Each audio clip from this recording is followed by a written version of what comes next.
pedirle perdón, estar dispuesto, digamos, a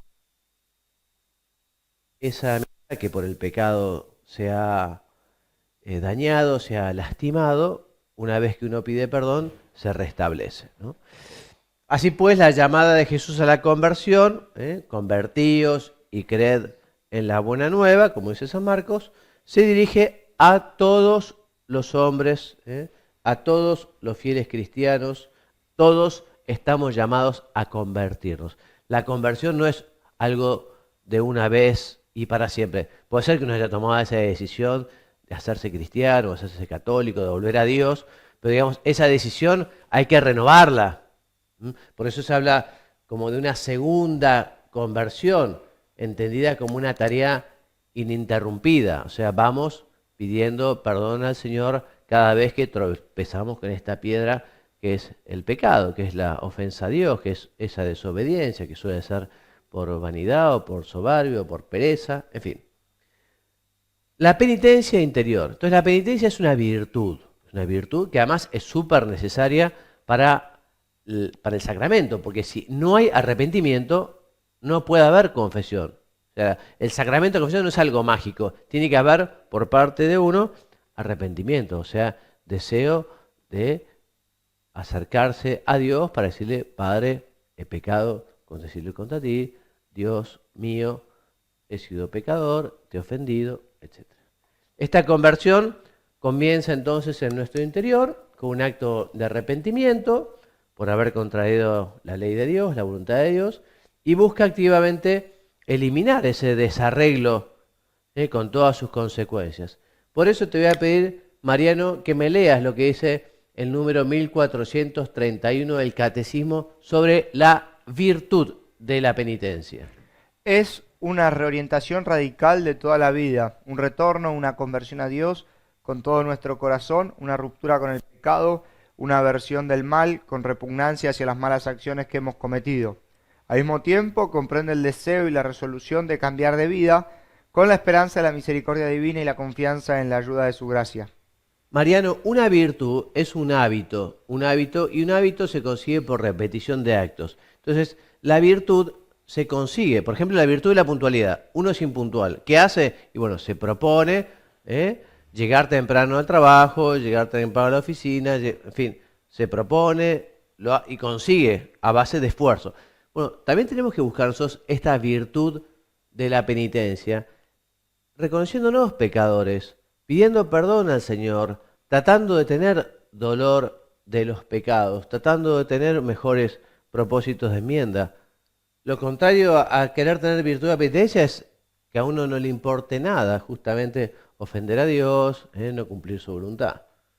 Entonces la penitencia no es una obra exclusivamente humana, por eso es virtud, es esfuerzo, es trabajo, es decisión, es propósito, pero fundamentalmente es obra de Dios, porque es una gracia. Entonces hay que pedirle, decir, Dios mío, dame la virtud del arrepentimiento, dame la virtud del dolor de mis pecados.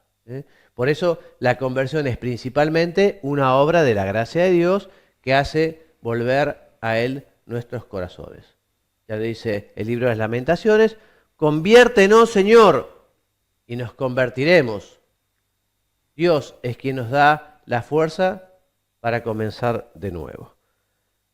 Bueno, diversas formas de penitencia en la vida cristiana. Entonces, esta conversión nace del corazón, el corazón de alguna manera manifiesta la interioridad más profunda de cada una de las personas, pero no se queda encerrada en el interior del hombre, sino que fructifica también en obras externas, exteriores, ¿no? Y así pone en juego a la persona entera, cuerpo y alma. Entre ellas destacan en primer lugar las que están incluidas en la celebración de la Eucaristía y la penitencia, que Jesucristo instituyó para que saliéramos victoriosos en la lucha del pecado. Además, existen tres manifestaciones de penitencia muy clásicas de las que nos hablan los padres de la Iglesia, nos habla la Escritura, que son el ayuno, la oración y la limosna. Mariano, vos sabés lo que es ayuno, sabés lo que es oración y sabés lo que es limosna, ¿no? Bueno, vamos a hablar un poquito de cada uno. Léeme, bueno, primero en general. Entonces, tanto el ayuno, la oración como la limosna expresan la conversión con relación a uno mismo, a Dios, a los demás, ¿no? Y estas tres formas se reconducen de un modo u otro todas las obras que nos permiten rectificar el desorden del pecado. Y ahora sí, Mariano, léeme, con el ayuno, Se entiende no solo la renuncia moderada al gusto en los alimentos, sino también todo lo que supone exigir al cuerpo y no darle gusto con el fin de dedicarnos a lo que Dios nos pide para el bien de los demás y el propio. ¿alguna vez hiciste ayuno, Mariano, de algún tipo? Sí, Bien, ¿de qué tipo? alimentos. Alimentos. Perfecto. Sí, sí, sí. Es un clásico. Hay 2 días que son obligatorios en la liturgia o en el calendario litúrgico. 2 días que son el miércoles de ceniza y el viernes Y santo, Viernes Santo. ¿no? Pero también uno puede hacer otros ayunos. Por ejemplo, vos ahora estás haciendo ayuno telefónico, porque te quedaste sin teléfono. Es verdad que no ha sido voluntariamente, ¿no? Pero uno puede decir, bueno, voy a hacer ayuno del teléfono, ¿eh? O voy a hacer ayuno de internet, o voy a dejar de tomar azúcar. En fin, como un pequeño sacrificio, para manifestarle a Dios, digamos, nuestra entrega, ¿eh? Bien, seguimos leyendo, Mariano.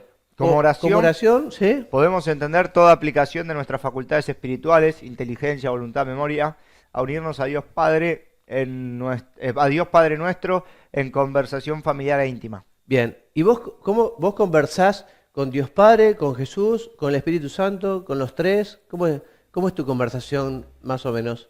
Charlo mucho con Dios. Bien, Igual es relativo, depende. Por ahí en la misma charla me voy. O sea, arranco hablando con Dios y después hablo con Jesús. perfecto. Y después mucho con María también. Qué bueno, excelente.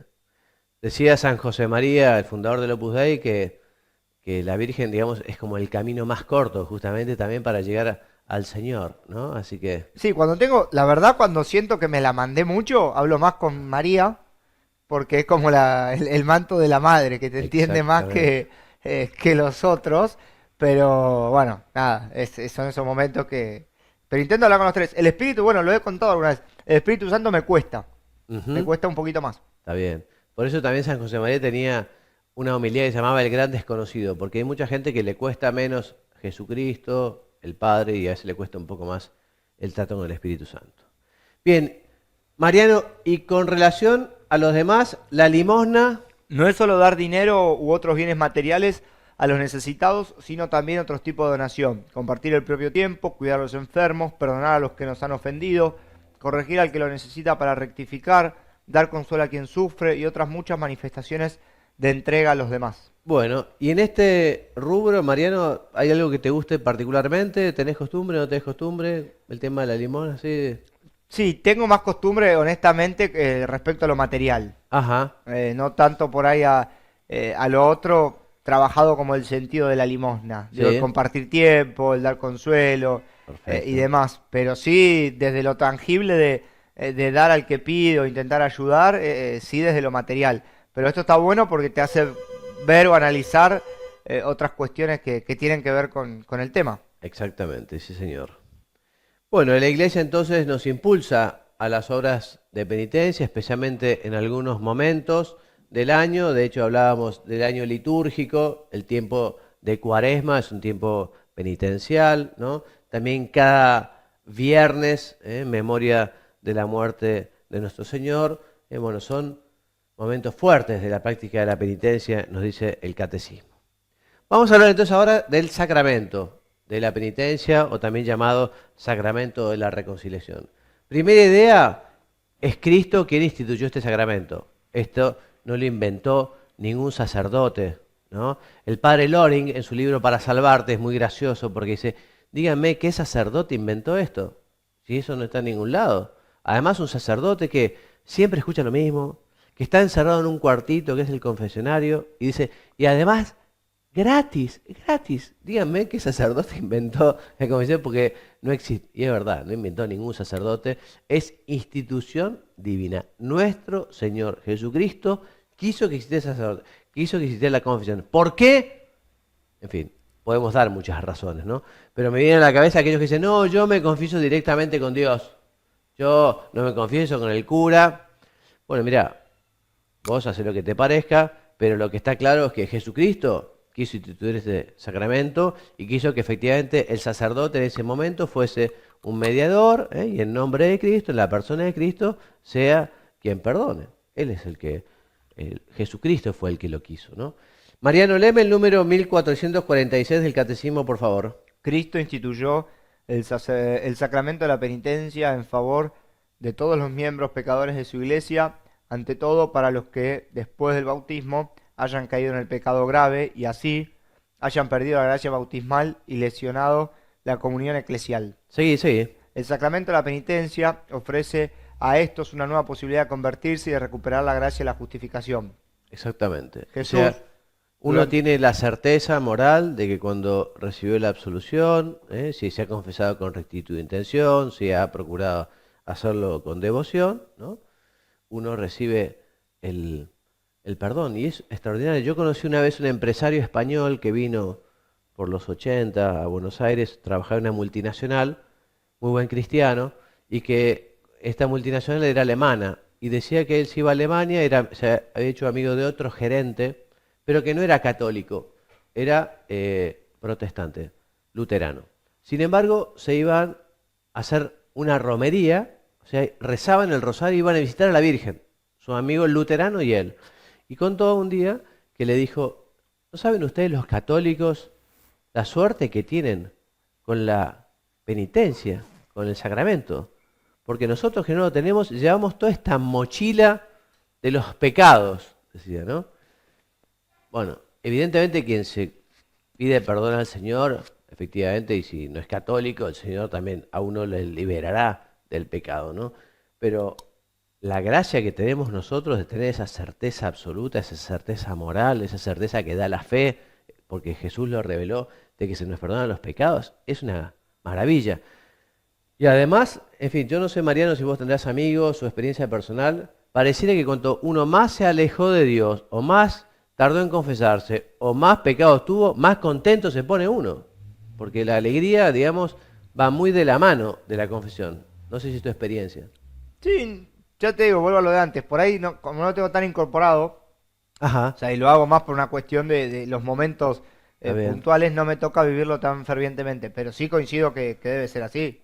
perfecto. Porque uno cuando lo hace siente esa liberación. Digo, es claro, pero no debe ser, pensándolo como decís vos, sí, coincido. No, y además te cuento, Mariano, que una de las ideas que incluso te propongo así, ¿no? Es buscar la confesión como medio de dirección espiritual. Porque cuando uno se confiesa con un cura que ya más o menos lo conoce, ¿no? Digamos, como te va dando algunos objetivos, algunas metas, algunos puntos, alguna lectura espiritual, digamos, una ayuda. Porque la confesión, digamos, además de perdón, es gracia, fortaleza. Entonces, bueno, es una maravilla poder tener la costumbre de la confesión frecuente, ¿no? Una vez por mes, cada 15 días, por Bueno, yo ejemplo. cuento por ahí, nada que ver, pero yo no me confieso con los curas donde voy a misa, por ejemplo. ¿Está bien? O sea, por una cuestión de que no me... Como no llegas a una dirección espiritual Claro. y no lo va a hacer nunca, tal vez, prefiero, digo, bueno, busco otro párroco de otro Claro. lado, Sí. por una cuestión de como para mantener también cierta situación de, nada, de respeto, me parece. Sí, ¿no? Y además el director espiritual tiene que haber feeling también, porque uno Obvio. puede ser amigo de muchos curas, pero con algunos se siente, este me va a ayudar mejor, porque, no sé, el motivo que uno le parezca, ¿no? Pero es como cuando uno elige un entrenador para mejorar al tenis o a algún deporte, y dice, bueno, yo lo elijo a él porque él seguramente va a conseguir un mayor rendimiento, ¿no? ¿Y por qué crees que no se trabaja tanto desde la iglesia en la dirección espiritual? Sí, es un tema. Yo pienso, yo me acuerdo de un artículo de un cardenal de la iglesia que se llamaba Julián Herranz, se llama, que fue prefecto de una congregación para la interpretación de los textos legislativos, ¿no? Y él decía en ese artículo que el problema de la confesión es el problema de los confesores. Somos los curas los que nos tenemos con las pilas. Si los curas nos ponemos las pilas con la confesión, la gente no sabes cómo se vuelca. Ese es el problema. Entonces, nosotros tenemos que tener espíritu de sacrificio y estar dispuestos a dedicar tiempo a confesar y tiempo a charlar con la gente. Cuesta, porque a veces justamente la gente cuesta un poco, ¿no? Viene con toda su carga, ¿no? Con todo. Pero yo pienso que el problema va por ahí, básicamente. Y de hecho, el Papa Francisco no ha hecho otra cosa a los curas que decir, bueno, hagan de la confesión un lugar amable, estén disponibles para confesar. O sea que donde hay confesores, hay confesiones. Y hay un gran florecimiento espiritual. Bueno, yo lo dije una vez y lo cuento quizás muy personal, pero me parece que puede servir para compartirlo, que una vez tuve una discusión muy fuerte porque dije que prefería un cura antes que un psicólogo. Y sí, obvio. Son cosas distintas, No, obviamente, ¿no? no, está clarísimo, Claro. no los estoy comparando, sino a lo que Sí, voy que me parecía que una situación de uno por ahí buscar ese desahogo que muchas veces se sí, busca sí, en el terapeuta o en el psicólogo, dije, sí, en lo personal prefiero hacerlo con un cura, sí, sí. ¿y para qué? No, al día de hoy creo que me arrepiento, No, pero pero por es una verdad. cuestión de que es como que la gente dice, bueno, yo al psicólogo le cuento Sí, mis situaciones, mis pesares, mi molestia, ahora el cura se complica. Y yo digo, debería ser al revés el pensamiento. Es más, quizá sí, interesante contarlo con un cura, si uno comparte obviamente esa formación, claro. que con un psicólogo. Y sí.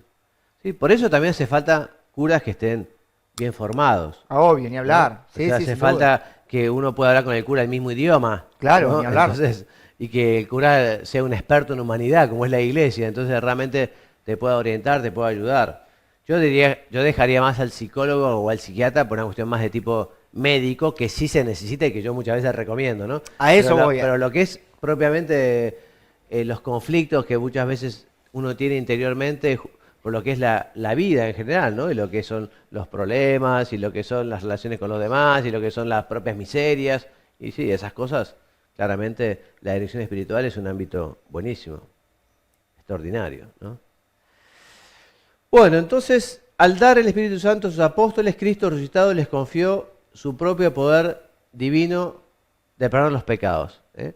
A los que, dice, les dijo Jesús, recibid el Espíritu Santo, a quienes perdonéis los pecados, les serán perdonados, a quienes se los retengáis, les serán retenidos, lo dice San Juan en su capítulo 10.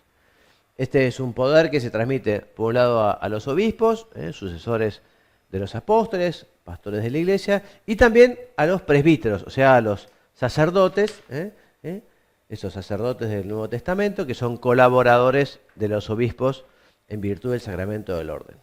Mariano, léeme el número 1442 del Catecismo, por favor. Cristo quiso que toda su iglesia, tanto en su oración como en su vida y su obra, fuera el signo y el instrumento del perdón y de la reconciliación que nos adquirió al precio de su sangre. Sin embargo, confió el ejercicio del poder de absolución al ministerio apostólico. O sea que lo que decíamos anteriormente, fue voluntad de Dios, es Cristo mismo quien dio a su iglesia, quien quiso que fueran los sacerdotes los que perdonan los pecados. Bueno, algunos nombres o diversos nombres del sacramento. Los diversos nombres están vinculados a, digamos, algún aspecto concreto de lo que es el sacramento de la confesión. Por ejemplo, se llama sacramento de la penitencia por lo que decíamos anteriormente, ¿no? Porque consagra un proceso personal y eclesial de conversión, arrepentimiento, reparación. Se lo llama sacramento de la reconciliación porque otorga al pecador el amor de Dios que lo reconcilia con Él, lo une con Él, vuelve a hacer las paces, por decirlo de alguna manera. Se lo llama confesión porque confesar es el acto de manifestar exteriormente, verbalizar, ¿no?, los pecados, que es un requisito fundamental. El penitente, salvo que sea mudo, ¿no?, que lo hará de otra manera, dirá sus pecados, ¿no? Es esencial. Se llama sacramento del perdón porque la absolución sacramental del sacerdote justamente lo que hace es conceder al penitente el perdón y la paz. Se llama sacramento de conversión porque realiza sacramentalmente la llamada de Jesús a la conversión. Bueno, este sacramento de la reconciliación nos lleva a reconciliarnos con Dios, pero también con la iglesia, ¿no? Te voy a leer, Mariano, la Lumen Gentium es un concilio, es un documento del Concilio Vaticano II, una constitución dogmática. Léeme el número 11 del Lumen Gentium. Quienes se acerquen al sacramento de la penitencia obtienen de la misericordia de Dios el perdón de la ofensa, hecha a él, y al mismo tiempo se reconcilian con la Iglesia, a la que hirieron pecando, y que colabora a su conversión con la caridad, con el ejemplo y las oraciones. Porque el pecado es una ofensa hecha a Dios que rompe nuestra amistad con Él. La penitencia tiene como término el amor y el abandono en el Señor. O sea que el pecado nos separa del Señor, pero también nos separa del prójimo, ¿eh? Nos separa del Padre, nos separa del Hijo y del Espíritu Santo, de la Iglesia, de nuestros hermanos. Por lo tanto, justamente la gracia de la misericordia se pone en camino de conversión, es un retorno al Padre, como lo hizo el Hijo pródigo, un retorno a Jesucristo, que se entregó por nosotros, al Espíritu Santo, que ha sido derramado sobre todos nosotros, ¿no? Y aquí explica cómo, de un modo misterioso, por el misterio, digamos, de la comunión de los santos, así como la virtud de uno favorece a todos, el pecado de uno lastima a los demás, ¿no? Es misterioso, pero justamente los hombres están vinculados entre sí por estos lazos sobrenaturales, de suerte que el pecado de uno daña a los demás, ¿no? De la misma forma que la santidad de uno beneficia a los otros. Por ello, la penitencia lleva consigo siempre una reconciliación con los demás, de la misma forma que la santidad de uno beneficia también a todo el cuerpo de la Iglesia. Bueno, vamos a hablar ahora de la estructura fundamental de la penitencia. Mariano, te voy a pedir que me leas el número 302 del compendio. El compendio es el resumen del Papa Benedicto, el resumen del catecismo. Los Dice: elementos esenciales del sacramento de la reconciliación son dos. Uno, los actos que lleva a cabo el hombre que se convierte bajo la acción del Espíritu Santo. Y dos, la absolución del sacerdote que concede el perdón en nombre de Cristo y establece el modo de la satisfacción. Dos tipos de actos, los del penitente, el que se va a confesar, y los del sacerdote, que está representando a Cristo. Entonces, al ver Jesús la fe de ellos, dijo: hombre, tus pecados te son perdonados, ¿no? Algunos textos que hablan de justamente ese perdón de Dios. También dice Lucas: no tiene necesidad de médicos los sanos, sino los enfermos, porque yo no he venido a llamar a los pecadores, no he venido a llamar a los justos, sino a los pecadores. Entonces a ella le dijo: tus pecados quedan perdonados, vete en paz. Veamos ahora entonces los actos del penitente, o sea, los actos de quien se confiesa. Son tres actos fundamentalmente: la contrición, ya veremos, la confesión y la satisfacción. Dicho rápidamente, contrición es tener dolor, es arrepentirse, es estar penitente. Confesión es decir los pecados, ya lo veremos, y satisfacción es cumplir la penitencia que nos da el sacerdote. Léeme, Mariano, lo que dice el catecismo sobre la contrición. Entre los actos del penitente, la contrición aparece en primer lugar. Es un dolor del alma y una detestación del pecado cometido con la resolución de no volver a pecar. ¿Se entiende? Sí. Bien. Sigue leyendo. Cuando brota del amor de Dios, amado sobre todas las cosas, la contrición se llama contrición perfecta, contrición de caridad.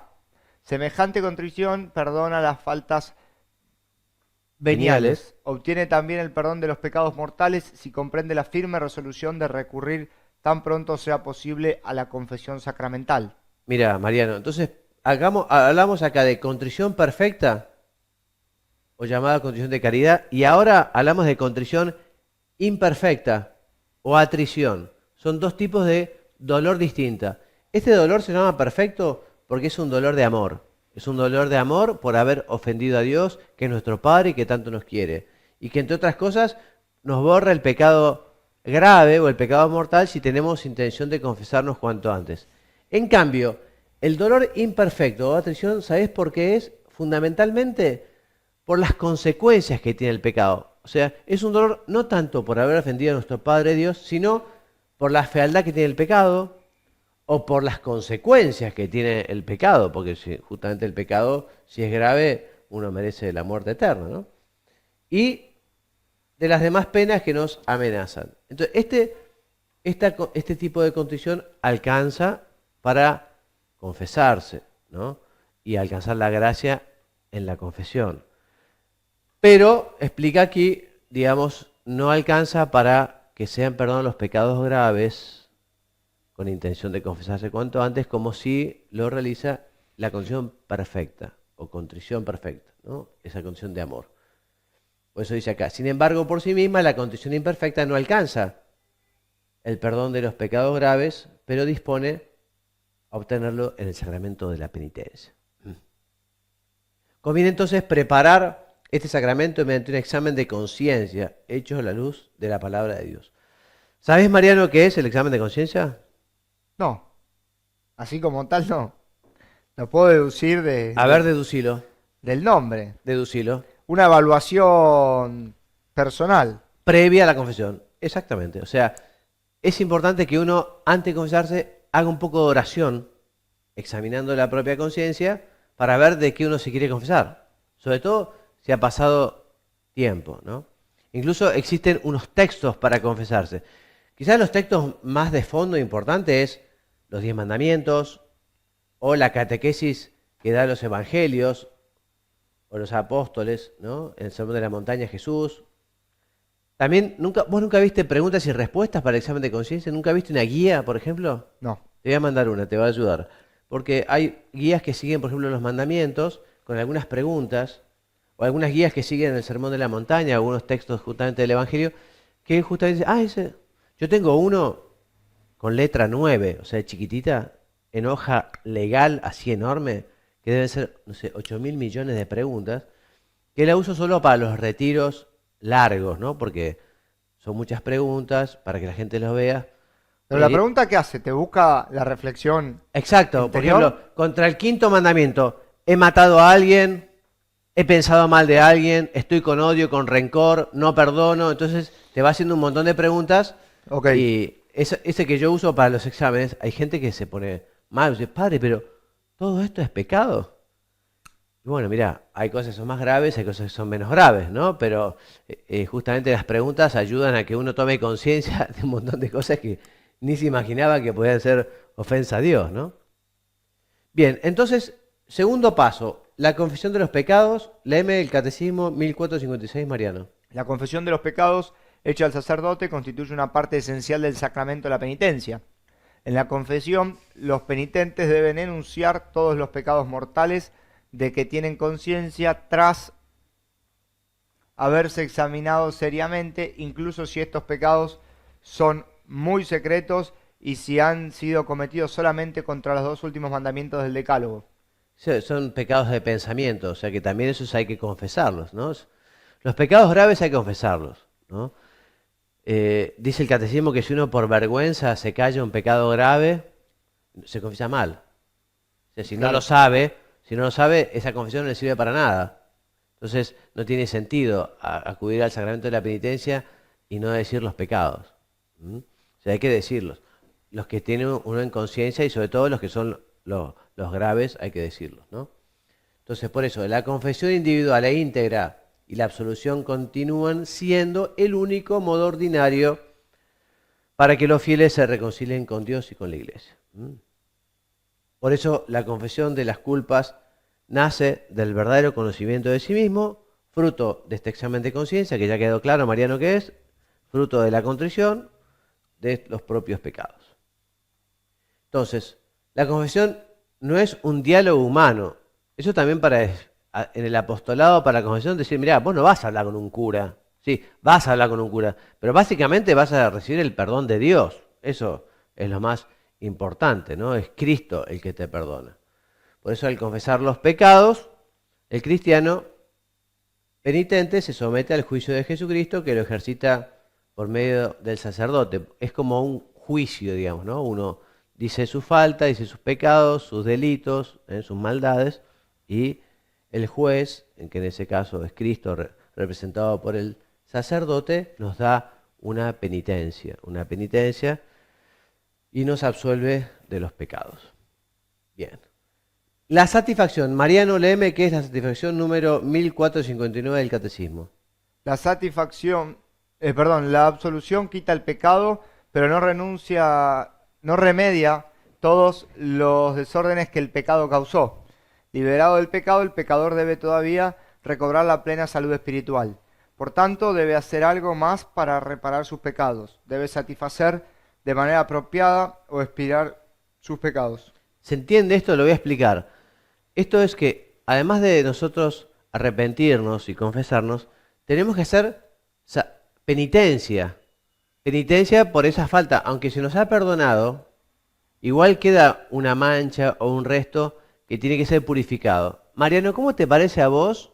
¿Cómo te parece a vos que una persona puede purificar los pecados confesados, esos restos de pecado?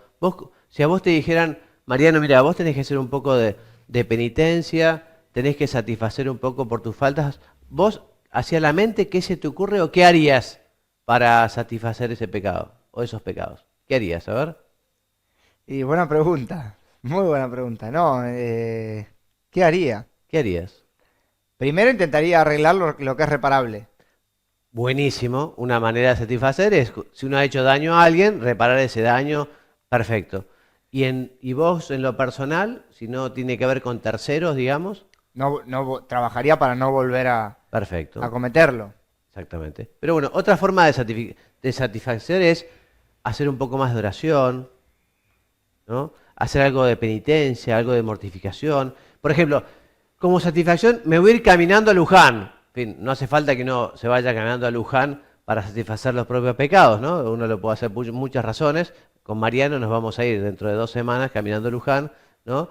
Yo para dar gracias a Dios y para pedir por el país. Mariano no sé cuáles son las intenciones que tiene de su peregrinar, pero uno podría hacer. Una peregrinación es una manera también de penitencia, ¿no? Un pequeño sacrificio. El ayuno, Mariano, la limosna, son maneras de satisfacer los pecados. ¿Se entiende ahora mejor? Sí, sí, sí, sí. Bien. Entonces, esta satisfacción se llama también penitencia. Y el confesor, antes de dar la absolución, impone al penitente que debe aceptar y cumplir esa penitencia. Que a veces puede ser un Ave María, un Padre Nuestro, a veces puede ser otra cosa, ¿no? A los sacerdotes, por ejemplo, se nos recomienda que si una persona ha venido a confesarse del pecado de aborto, por ejemplo, que es algo grosso, ¿no? Grosso. A veces la gente no se da cuenta, quizá no se da cuenta de la gravedad del pecado y la gravedad del hecho, ¿no? Pero a los sacerdotes nos dice, bueno, ¿por qué no se le pone a esa persona como penitencia a hacer algunas obras que estén vinculadas a los niños, a la curación de los niños, a apoyar económicamente a un hospital o ir, digamos, a un hospital, o ocuparse de los chicos, digamos, como hacer una penitencia relacionada con el daño que se ha hecho? ¿Se entiende, Mariano? Más Sí. o menos. Bien. Entonces, esa penitencia le sirve como satisfacción por los pecados y su valor proviene sobre todo del sacramento.